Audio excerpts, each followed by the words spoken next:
Welcome to the MuseCast, where we squeeze every last drop of inspiration out of Sunday's sermon. I kind of caught myself off guard on that. You kind of tricked me because I was like, you were taking off your glasses, and I was a little not ready. I was ready, but I wasn't ready. Yeah, I was not even ready. All of a sudden, like, maybe I'll just point like I do, and then let's see what happens. It'll be fine. Yes. Well, happy Muse Day, Dan Kent. Happy Muse Day. Happy Muse Day to you all, and thank you for tuning in. In case you're new here, he's Dan Kent, I'm Shawna Boren, and we are on the pastoral team and the teaching team at Woodland Hills Church. Woo! Ooh. We are here today because we are in a series called Testify, and we are in week 3 of that series, and we got to hear from Buttersmooth Cedrick Baker this past weekend, which it's always a delight. And can I say, I love our teaching team, and maybe that's a bit like self-grandizing, but because I'm a part of it, but I love our teaching team. I love all the voices, the perspectives, the different tones and vibes that we all bring. And I don't know, I think it makes for a rich experience, and I'm so thankful for it. Mm-hmm. Yeah, we got a great vibe right now. It's just a great mix, and I mean, just very different personalities, and I agree, like butter smooth indeed, but not in a dull way. No. And in fact, what I would say, and I don't know if he watches this, so let's just keep this between us. But okay, don't tell anyone.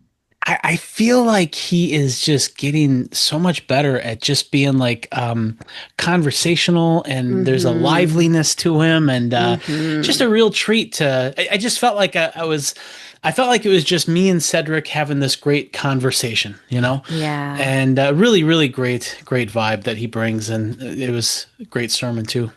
So good. So we are full of gratitude over here. We're so very thankful. And I think that's pretty big, Dan, because this is about the time of year when I start to get stressed out and sad because summer is winding down. And that means fall, which I love the season of fall. I don't love the busyness. And most importantly, I don't love that it means that one of my kiddos is going to leave me again and go back to school. Like, why? Why do I get punished so? So anyway, I say all that to say I am thankful that I am in a space of gratitude.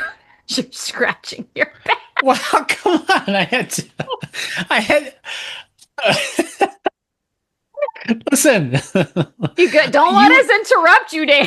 Well, you were talking and my Are my we back on the dual itched. screen or are we on the speaker screen? We're on the speaker screen. Oh, I'm sorry. That's all right.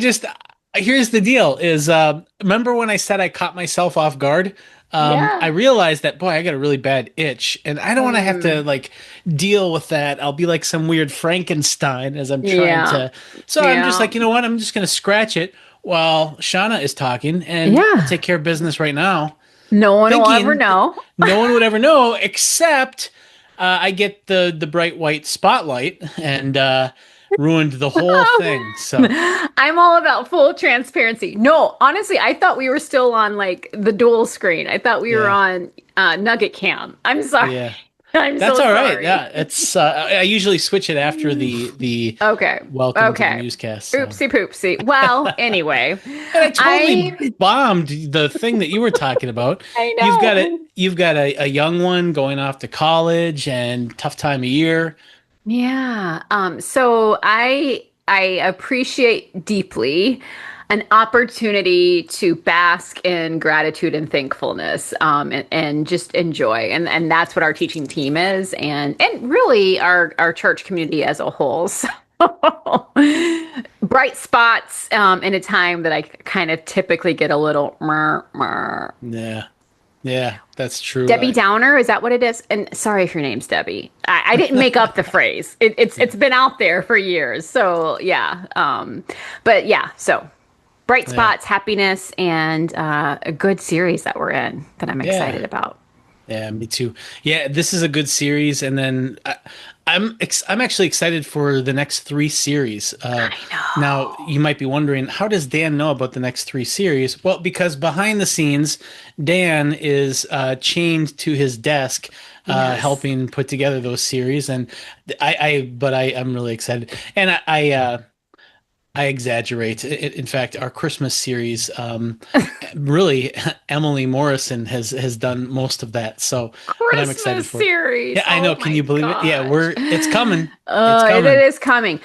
But before all of that, we have our summer get together this weekend that we're Hmm. gearing up for and really Yeah. excited about. And so, just a quick plug for that if you guys are anywhere in the area or you want to travel in, it's going to be a good time. We have Hmm. like this new thing we're doing on Friday night, a little improv situation and building tours and music fest and baptism. Yeah. And we're still in Revelation. So it's like, come be a part of the family, come hang Yeah. out and do all the things. It'll be really good. Yeah. And I'm excited for that improv. I hope we get to wear costumes of some kind. So, I think it's time to tell the people RIP to my yeah. favorite furry friend of yours. Yeah, that's right. Yeah. I You had to need get to rid let of them the know. mustache. I had to Yeah. get rid of the mustache because the adhesive was wonky and I tried to fix it and then I made it worse. And then it ended up being, it just looked like a little miniature cousin it Doesn't from, it? yeah, it was, did not look like a mustache at all. So it looked like a hair comet. That's what it looked like. If you would have put that on your face, I would have just passed out. Yeah. Oh my goodness. I think that was the Lord protecting me from your shenanigans because you've caught me too many times with that Yeah. sucker and now it's gone and I Now never it's have gone. to worry again. So That's good. right. All right, but before we get to any and all of that, we got to Yeah. talk about Cedrick Baker's sermon, which was The importance the of importance of our witness. our witness. We have to like do the follow the bouncing ball here or something. I think so. Oh my Okay. word.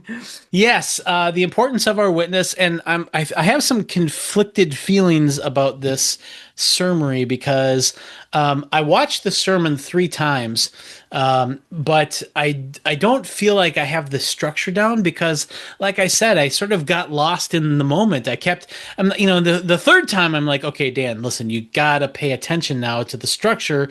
But 5 minutes in, I'm like, la la la la, I'm just going along, and it's like So I'll do my best, but this is basically what he's looking at. He's looking at this verse in Revelation 10, where the angel tells John to eat this scroll. A very weird image. But he takes this little scroll and he's told to eat it. And he's also told that it's going to taste sweet in your mouth, but it's going to make your stomach sour. Very strange image. And then John is told that he must prophesy. And he's told this by this angel who has all of this grandiose authority. And so the first thing that Cedric does is he kind of looks at this scroll idea because it's so weird, and he just asks, where the heck does this come from? What is that? And so he looks at some of the prophets in the Old Testament where they were also told something very similar, and they were also told to eat these things that would taste sweet and make their stomach sour. And so what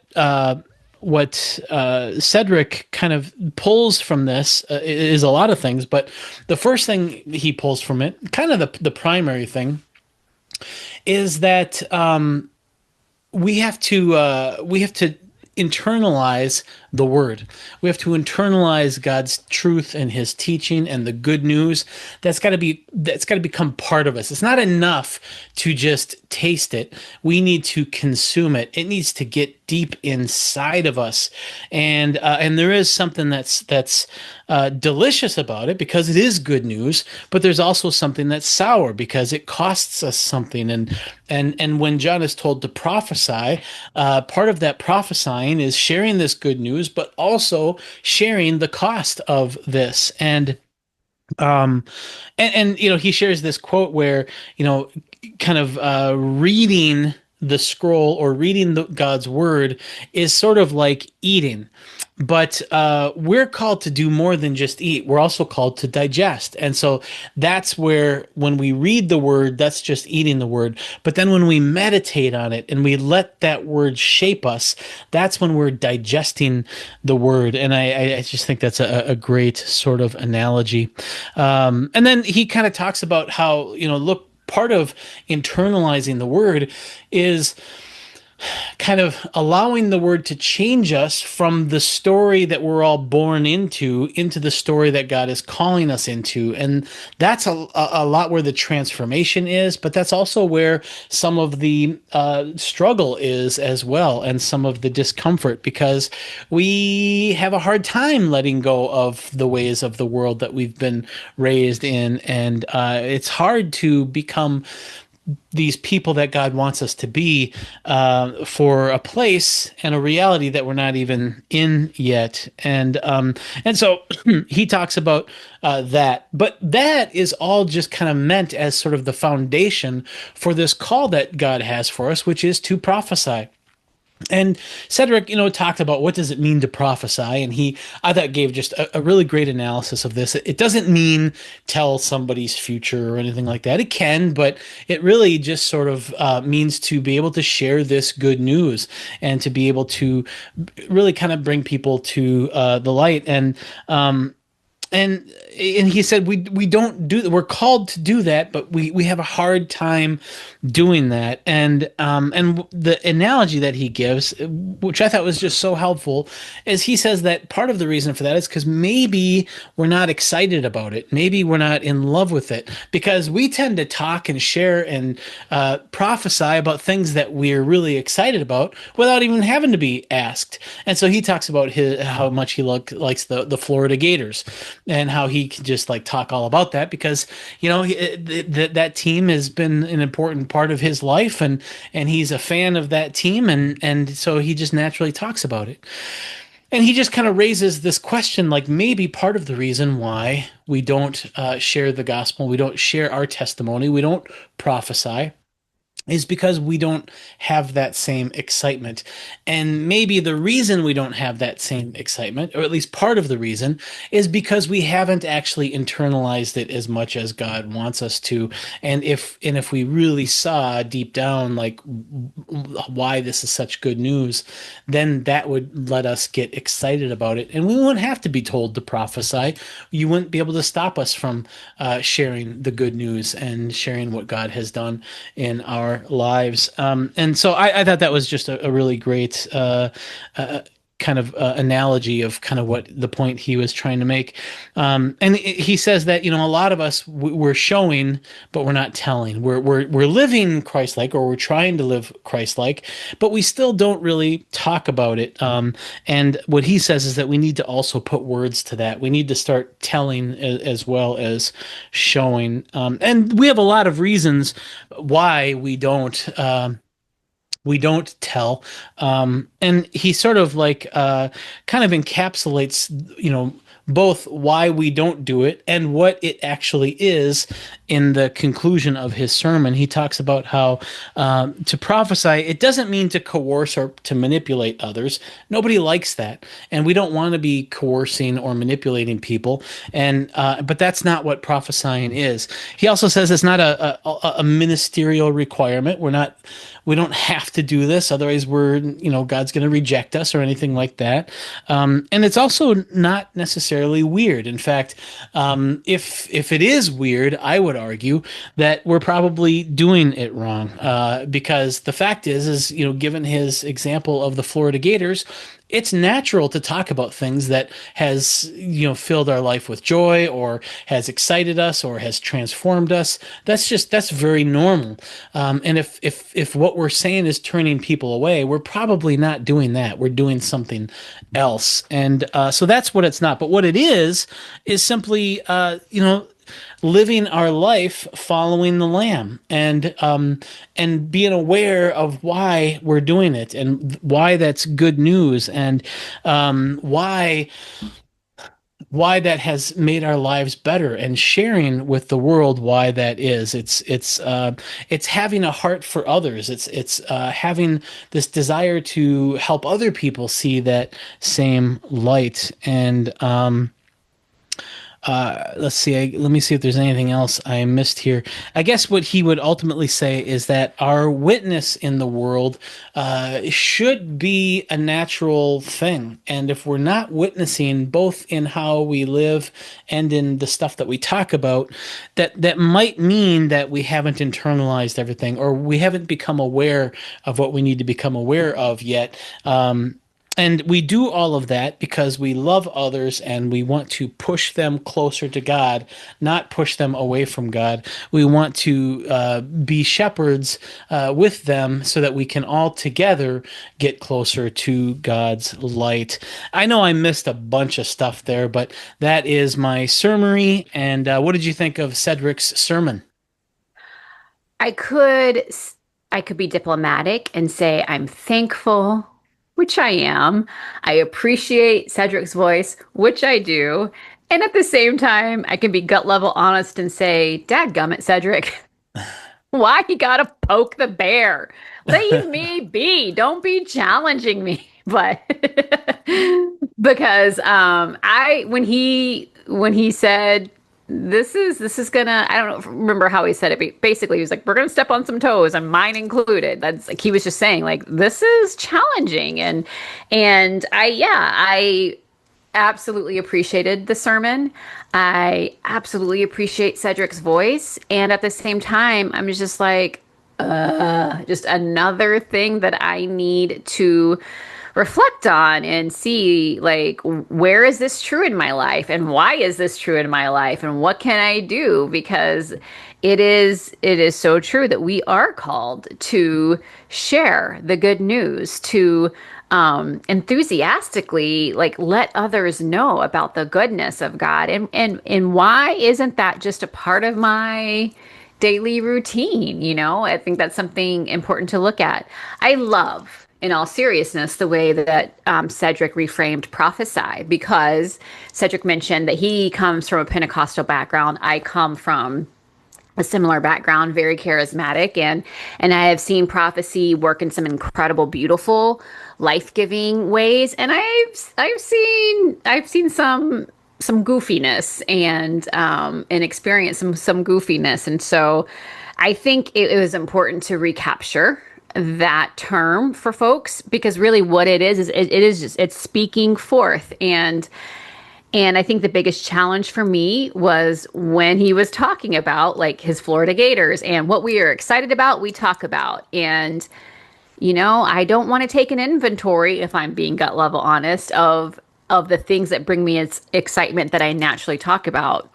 I don't want to weigh those against the good things that Jesus has done in my life and how much I talk about that. I think I would be a little disappointed in those results. And so it was a great sermon. And I can say that with the full confidence of knowing that I was uber challenged by it. And I think that's part of what made it great. And so I say thank you to Cedrick for what he shared with us. And just how interesting the challenge is to internalize the word, and how important that is. And I just love the fact of it's going to taste sweet, but there's some bitterness there, and unpacking what all of that means. And then I'm also just, again, fascinated by, if you think of how long ago this occurred in the life of John, and what was going on, and how all these years later we're reading this, and how we're able to process this and learn and grow. It's fascinating to me. Yeah. The things that he was describing. And I know when we first started Revelation, there was one of our parishioners who was like, I've always kind of thought of Revelation as John's weird acid trip, but I'm learning so much that it's a bit different. And there are times where I still go, whoa, it just, we talk about the angel and the fire and all that stuff, but just incredible the power of God's word to transcend time and to still be really meaningful and impactful to us today in 2025. I'm just, really thankful for it all. Yeah, that's a really good point. It is amazing. In fact, when I was in my PsyD program, that was part. It was which is basically a doctorate in counseling, and I didn't finish it partly because I just felt like it was really expensive. It's just really expensive. I'm like, I don't know if I can afford this, given kind of do the weights and measures. Okay, this is how much I make in that profession, and then this Right. is how much it costs, and so. But the other part of it was I just felt like there's a lot of good that can come from counseling and therapy, and but when I took an accounting of the people in my life and I Mm, saw, the people who were the most healthy, the people who had made the biggest changes in their life, the people who had, had the most growth, where this is where they were, and now I'd known them for a long time, and then this is where they are now. Most of those people did not go from here to here because of counseling. They mm, got there because of faith, because God mm, had done a work in their lives, and for that reason, I'm like, okay, mental health is really great, and it's masterful. I mean, it's just amazing what the mental health profession can do in terms of diagnoses. But what do you do with that diagnosis? The mental health profession has not done very much there. They haven't been great. There's definitely value in group therapy and stuff like that, but the record isn't fantastic, especially compared to what seeing what God has done in people's lives are. And the fact that that has happened for hundreds and hundreds and hundreds of years, that the word has had this impact on people, for those who search for it, for those who seek it out. mhm. There is something sort of magical about that, and yeah, I agree. It's and I'm glad you said that, because it wasn't really Cedrick's point, but it really does. You can feel that in his message, that Mhm. transcendence of time there. So it's a good Yeah. point. Yeah, thank you. I was just, as I was reflecting, and maybe this is just me selfishly wanting to, like I always do, bring people in on my pain. The question that kept coming to mind is why don't we prophesy? Why don't we share this good news? Why? Because I have, like there was a phrase years ago that was like, preach all the time, and if necessary, use words. And I was like, yes, I love that. Yeah. Let your life speak. And I do believe that's true. I'm kind of suspecting, at least in my world, maybe the pendulum has swung too far to the Yeah. just let your life speak and never using our words. And our words are powerful. Yeah. Our words have so much meaning. Our words have the ability to bless and to curse. And why would we not, in all of the ways, use our words to bless and uplift others by sharing the good news of what Jesus Yeah. has done in our life? And Cedric gave some possibilities as to why that is, but it's really gotten me thinking. And so I'd love to hear your Yeah. perspective. Yeah. I always assume you have all the answers, Dan, and you can Yeah. set us all straight. So Whatever. please Whatever. feel free. Yeah, first of all, I'm so glad, again, this is you're two for two today. So again, that is what, in fact, that's what I told Cedric after our Saturday run through. I said, this is why this message is so important, because I think that our culture has sort of rested on this idea that always share the gospel, and if necessary, use words. Use Where words. I'm going to just live to the best of my ability, Christ-like, and that will be my witness. And there is power in that. It's better to live it out than to not live it out. And Hmm. the worst thing is to believe these things and to not live it out.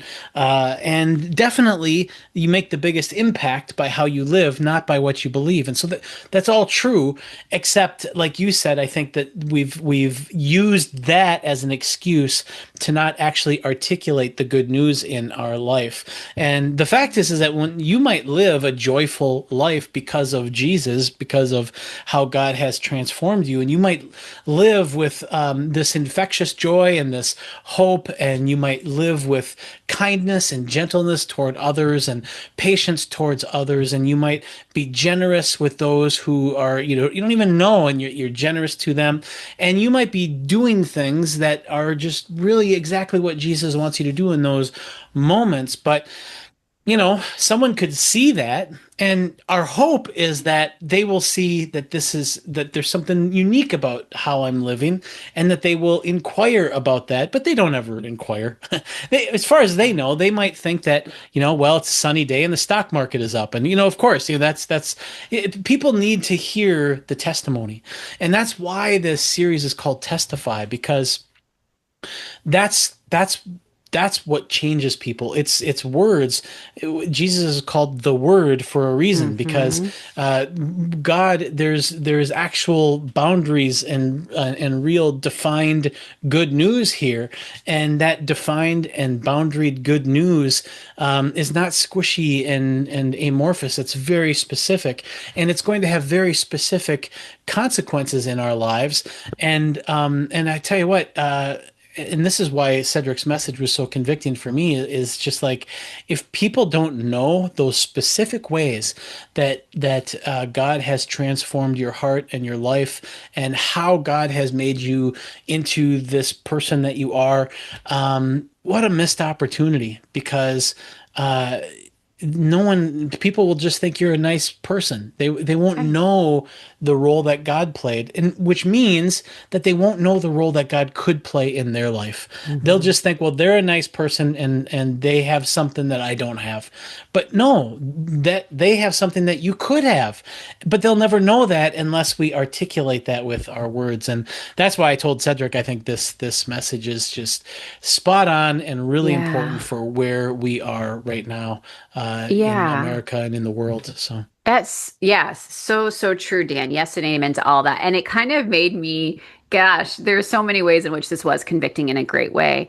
Because for so long, I have heard people say, well, what's the difference between your life you're living and just a social justice warrior? And I'm like, I don't care. Like, if we're doing good, what does it matter? Well, it does matter. And I love that the way you phrased it. Not only am I giving credit to the goodness of God and how that love and character of God has impacted me and influenced me and informed how I live my life, but I'm also cutting short an opportunity for you to see how God can move in your life. And so I think it absolutely does matter. And the second thing that I in particularly was like, I gotta rethink this. And by rethink, I mean, I gotta change my perspective on this. I think whether gradually, whether subtly, I'm not quite sure, but somewhere along the line, I've just kind of gotten a bit fed up with people who were loud and who were boisterous and in what they were saying and how they were representing Jesus. And I was like, no, thank you. I want no part of that. And I don't want to be put in that camp. And I don't want to be grouped with those folks. And so my life is going to tell the story. And yes, that is true. And it should, yes, be about it, not just talk about it, all that stuff. Yeah. But we're still called, Scripture calls us to prophesy. Scripture calls us to testify. And there could be someone that sees that life that you're living and they just think, oh, what a nice person. They probably watched Mr. Rogers growing up. And so look at how that had an impact. And that could be true. But also, Jesus did a life-changing thing in my life, and that has empowered me to be the woman that I am today. And I should boldly proclaim that. And if I'm so concerned about the voices of those that I roll my eyes at, just being real, and the voices that I think do more harm than good, then all the more reason for my voice, your voice, to come through so that we can be sharing and saying something different, so that we can be revealing the character and compassion and love of Christ.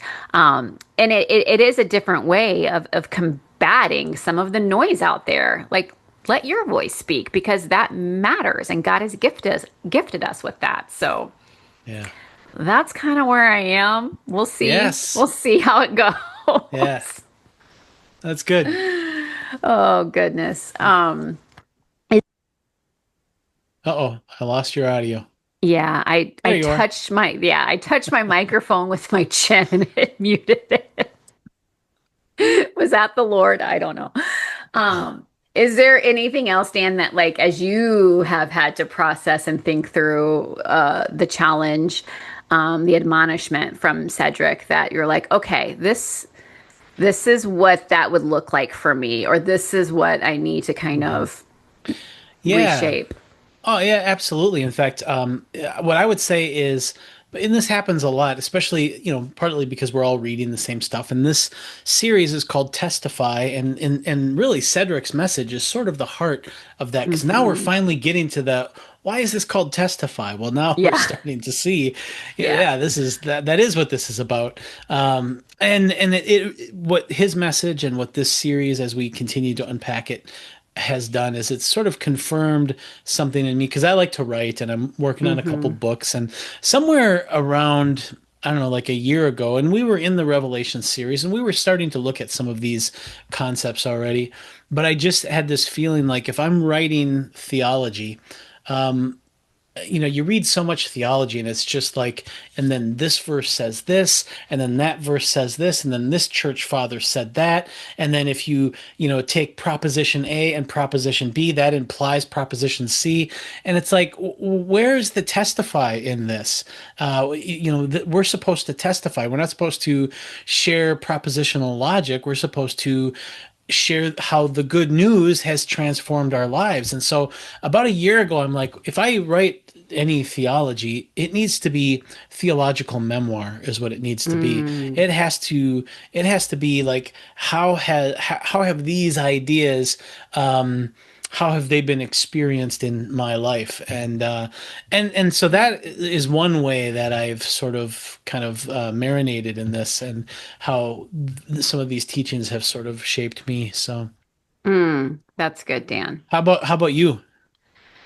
Yeah, I think I'm coming back to this phrase that's become quite popular in culture as of late, about using your voice.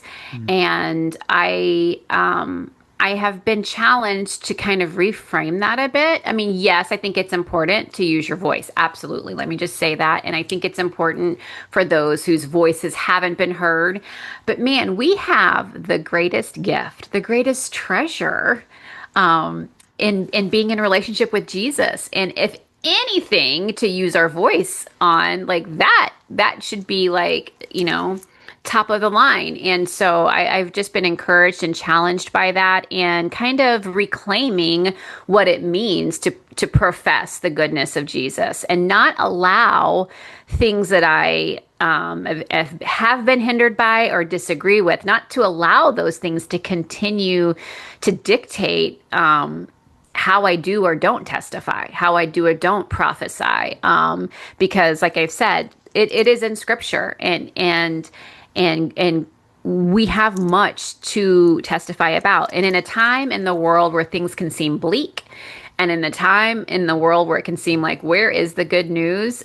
We have that. We have that as followers. And so part of our call is to proclaim that. It's like a reminder. Hello. Yes, yes, all this stuff. Yes, yes, darkness. Yes, yes, nonsense. But the even more true thing, the most true of it all, is the goodness of Jesus. And so, yeah, let's not like be, swatted away and in silence. Let's proclaim the goodness. Yeah. And I think that's a good thing. And yes, I was challenged, but now I'm also excited to kind of reclaim some of that. So Yeah. it's looking up. Awesome. That's great. Well, and I think that is a good challenge, is when you leave and when the challenge feels like excitement, that is a good Hmm. outcome. That is a good outcome. And so we just want to again say thank you to Cedrick for sharing what you did, and just to encourage people to continue to dive in and dig in to these scriptures. Hang with us because we've got a few more weeks of Testify. And really, like, my hope is, and I think that's part of why we do this show, is that we're not just hearing something on a Sunday and then moving on. Like, what's on our grocery list? What game is on? What do we? I mean, yeah, our life is busy and full, but we need to. Part of like digesting, ingesting the word, like Cedrick said, is finding different venues to process it, to reflect, to think through, listen again, and talk about it with someone. We do the show so we can dig a little deeper and interact and engage with you guys around your questions about it. And so I think that is really digesting it. That's what that looks like in part, not just like hearing it and going, okay, on to the next, which we all are just so tempted to do in this world, but we got to take the time to really digest the stuff that we're hearing. That's right. Awesome. Okay. Shall we? I think it's time. Oh, nuggets time. Whoa. Dan, going crazy. The goji berries have really kicked in. Woo. I love it. They're good. These are good. I'm going to need you to incorporate. That was good, Dan Kent. Yeah, show them your goji berries, your energy. So good. All right. Do you want a nugget first or nugget last? I think it's your call this time. I decided last time, so. Oh. I'll nugget first because it's just kind of more of a continuation of what I've been saying. I think one of the things that I am most challenged by is when Cedrick was saying, if you are excited about it, you'll talk about it.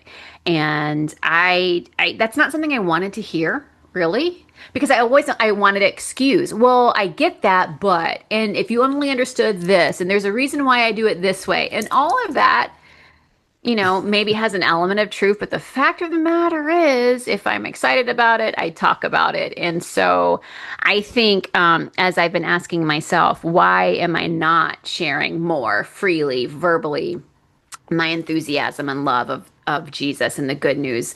And I think that's because sometimes our focus gets off. We're focused, at least for me, I've noticed, when I'm focused on the things happening here and now, what I see in the world, what's going on with my neighbor, the needs that seem so great, just the hurting that's happening all around. When that becomes my focus, then that becomes what I fixate on and talk about.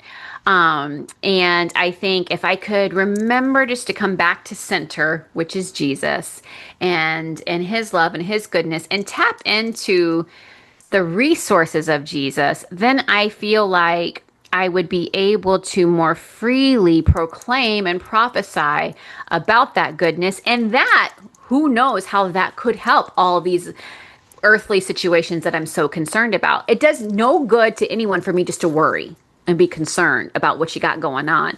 What could do them good is to hear the good news and allow God to come in and have some say. So it's not a fully baked nugget, but that's kind of where I am. Something about the focus and just really trusting that the goodness that I've experienced, others need to and can experience, and I can use my perspective and my experience and my voice to help shine that light. I think that's a good thing.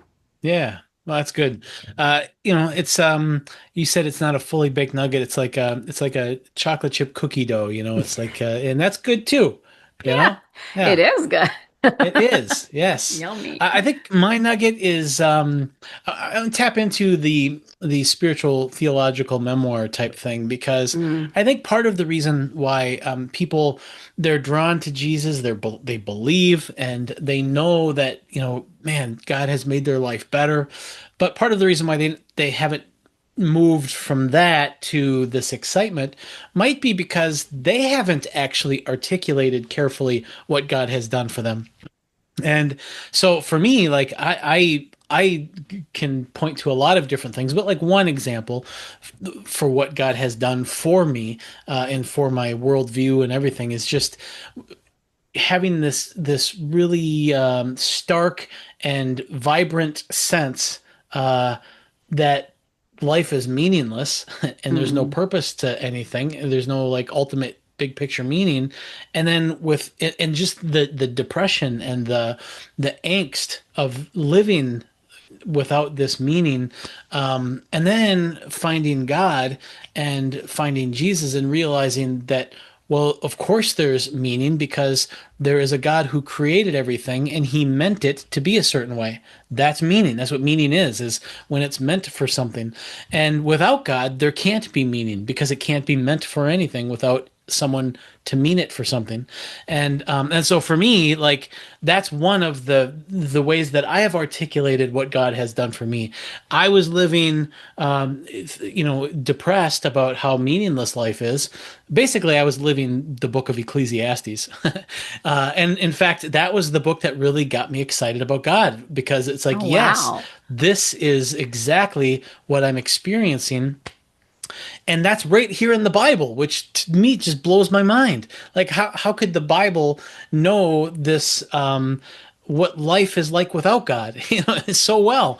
And so that's one example of how God just really transformed my life, filled my life with meaning, and that just gave my days like this latent sort of inherent joy that I just didn't have before. And that is something I do like to talk about, and I've talked about it on the MuseCast before, and I've written about it, and so that's an example of a place in my life where I have thought carefully, why is this so good for me? I mean, there's the Mm-hmm. forgiveness of sins and all of that, Mm-hmm. and some people maybe you have like a sin in your life that has really weighed you down and made your life dark and has just filled you with a dread or whatever, and maybe the more you believe that that sin is forgiven and that God can love you despite having that, maybe that might be the thing that really just lights your fire. But the point is that those are the types of things that will give you excitement and to talk about in a very articulate way. And that's what we're called to do, is to talk about the good news in our life so that other people can see how the good news might also affect their life, and sharing those stories. That's why the Bible is largely made up of stories, because that's what really changes us more than Mm-hmm. anything. That's what really invites us in to that story, is when we hear how God has affected other people's stories. So what I would recommend is to maybe journal about this, and not just once, but just regularly journal about how the good news of God has been so good for you, and maybe think of it as writing little memoirs of how God has made your life good. And I think that the more you do that, and the better you get at articulating that and specifying the specific ways that God has made your life good, I think the more natural that excitement will just naturally sort of shine out of you. And that's my nugget. And and let me know if you do that, because I would love to hear how that goes. And that's definitely something that I've been doing more of in my writing, is saying, okay, wait a minute, this is a great concept, but what has this done in my life? Mm, And so I encourage people to do that, and I'm excited to hear how that goes if anyone takes up the mantle on that. That that's so is my great. nugget. Awesome nugget. What a great way to make it tangible, and a way to digest what we're experiencing in our walk with the Lord. Awesome Yeah. job, Dan. Thank you. Thank you. All right, you guys, thanks for tuning in. We really appreciate it. And we always look forward to engaging with you guys and responding to your questions and or comments. If you have any of those, you can send them to where? Yep, musecast at whchurch.org. Remember, 4 p.m. YouTube on Tuesdays. We love to chat with you there as well. Have a great week, everyone, and we will see you next time.